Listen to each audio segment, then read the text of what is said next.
Vaishno recording studio Delhi.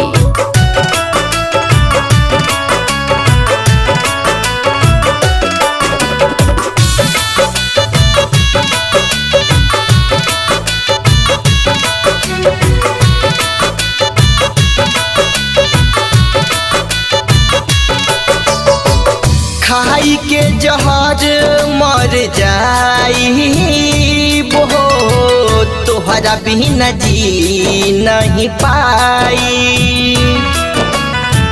खाई के जहर मर जाई वो तोहरा बिना जी नहीं पाई। सोना तोहरा बिना जी नहीं पाई।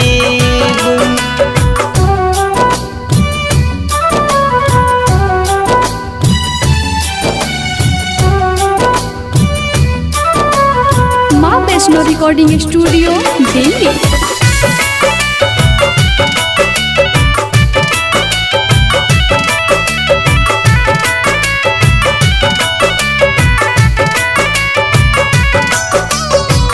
संग ही जिए के रानी खैले रहू किरिया बोलई कैसे भुलाई। कैसे भुलाई हो कैसे भुलाई रानी बोलई कैसे भुलाई। खाई के जहर मर जाई वो तोहरा बिना जी नहीं पाई। खाई के जहर मर जाई वो तोहरा बिना जी नहीं पाई।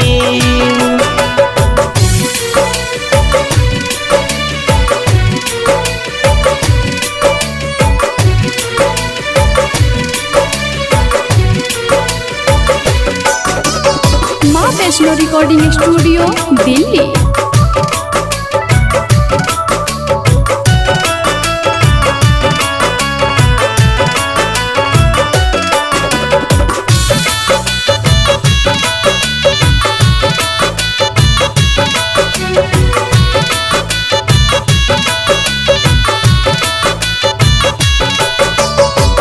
जिए नदी हमके तोहरी जुदाई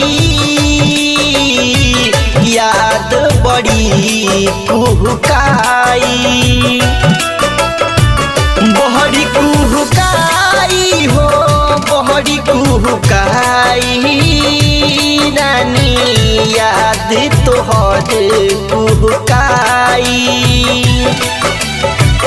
खाई के जहर मर जाई वो तोहरा बिना जी नहीं पाई। खाई के जहर मर जाई वो तोहरा बिना जी नहीं पाई। संतोष के छोड़ के कैसे खुश रहबू ये जान।